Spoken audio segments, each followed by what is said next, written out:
Hello everyone, this is Robin again. This is the first video of the Lelouch making of series because yes, I attempted to record the whole process. It was very difficult, but I managed through it. And finally cosplay my ultimate husbando, yay! So today I'll show you how I made the belt/OB, which was a lot of fun and super quick project to get my sewing juices running. This was a relatively simple project, but I decided to use some techniques usually found in corset making, like reinforcing layers with boning, corset lacing, edge binding, etc., just to give myself a chance to practice more.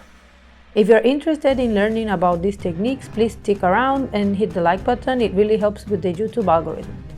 First thing I did was to wrap my body in plastic wrap in order to create the patterns. I wrapped over my waist and hip, but mostly used masking tape over my upper and lower hips, since I decided to go for a lower fit in the hopes to make my torso longer, like clamp characters. Then I started drawing the design over my body with a Sharpie marker. I marked the center front, the upper edge, side seam, lower edge, and roughly drew the details for the grommets on the front. After that, I tried to smooth out the lines and make them a little bit cleaner.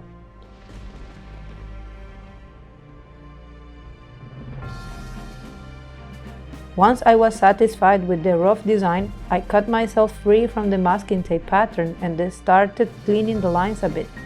I cut all the excess of the plastic wrap, made some lines sharper, and cut all the individual panels that will be used as patterns later. I also marked the binding lines on the lower and upper edges and boning channels. It's very rough pattern so far, but this is just to have a visual reference. I then positioned the tape pattern on my body just to see how it looks, and after confirming it looks good enough, I decided to move on to paper pattern. Then I started drawing the back panel, tracing it on paper, and marking all the important lines for the boning channels and binding edges. I decided to go for 1 cm on all of them. You can see that I'm adding many notes to the pattern. This is very important later to quickly understand what is what.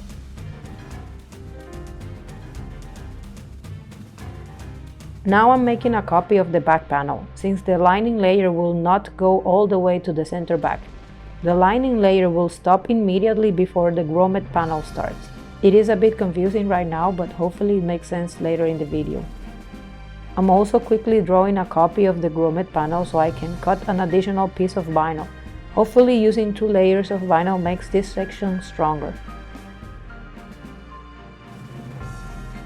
After that, I confirmed the size and cut out the pattern.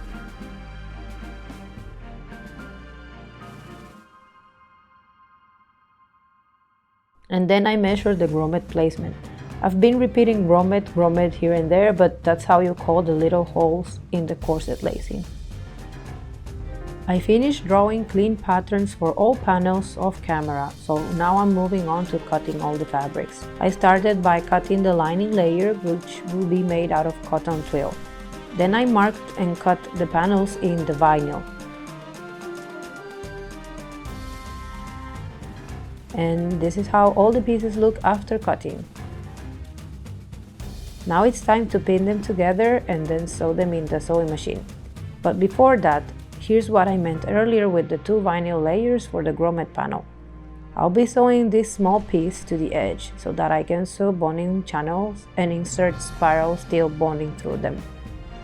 So I pinned all the pieces and take them to the sewing machine. But before that, I always make sure that my seam allowance is exactly 1 cm. I'm trying to not mess up with the fitting.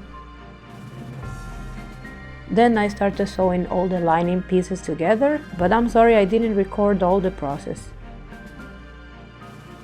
I did, however, press all the seams as well.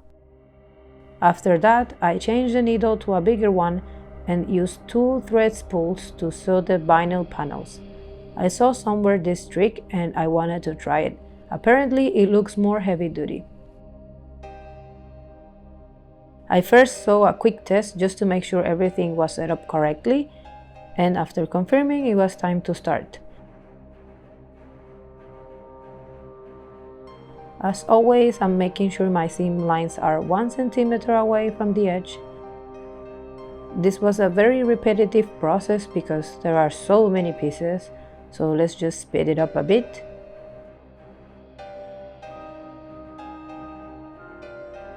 Now I'm trying it on my body very quickly, and to be honest, at this point I thought I made it a bit too big, but I was okay with it and decided to move on. The next step is to flatten the seam allowances on the vinyl layer. And for this I'm going to be using one of my favorite tricks ever, which is using any body lotion you may have laying around to top stitch over the vinyl.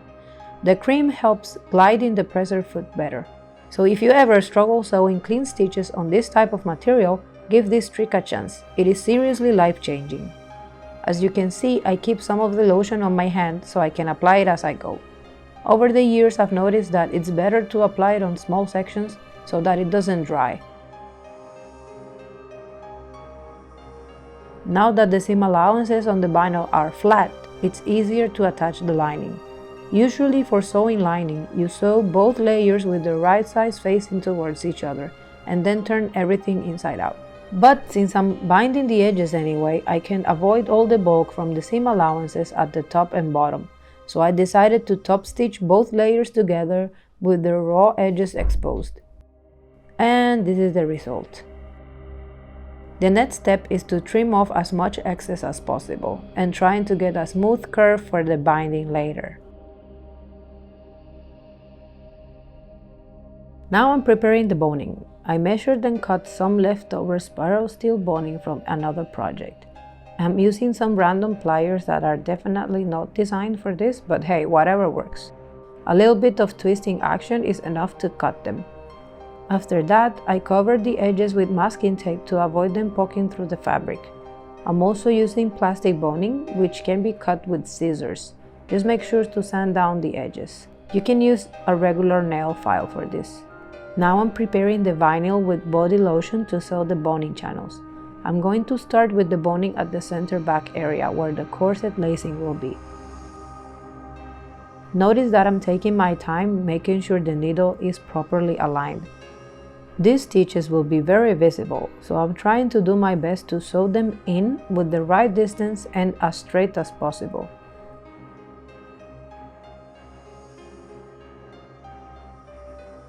This clip is not sped up at all. I wanted to show you how slow the process is. I'm really trying to hold the fabric correctly and keep stitching as low as possible. So the final result is straight and neat. It's easy to believe that things are big bam boom pow, super easy when we see complex pieces assembled in 30 seconds. But reality is super slow and even a bit boring sometimes. After sewing all the boning channels and lots of heavy breathing, they are finally done. Yay! I started inserting them by hand and then used pliers to push them all the way through. Then I hold the edges with wonder clips so they don't move around. Look how cool it looks so far. I love how structured it looks with boning. At this point, the only missing piece is the edge binding, which is one of the easiest steps.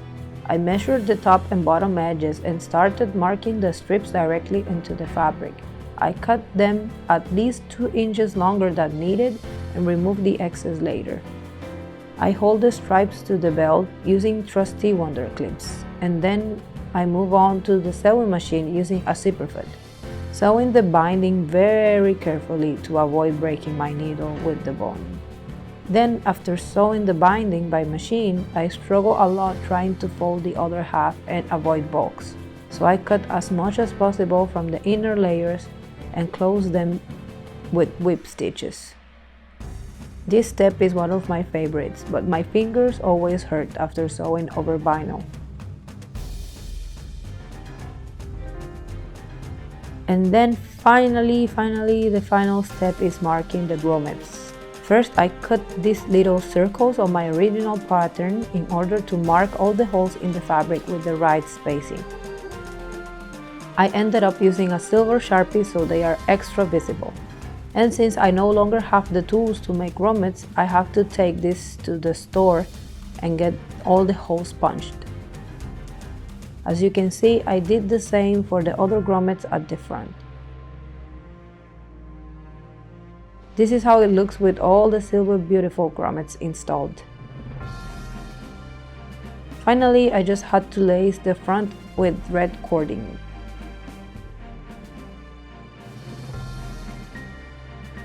And the back as well. I really like the final result of this belt. I absolutely love working with vinyl, even though it hurts my fingers all the time. It was so much fun to put together and it looks super neat. And this is it, everyone. As always, I learned a lot during the process and I cannot wait to try something similar again. If you learned something or enjoyed watching this video, leave me a comment. I do my best to reply and answer any questions in all my platforms. Also, follow me on Instagram for more cosplay stuff and future videos. Bye bye!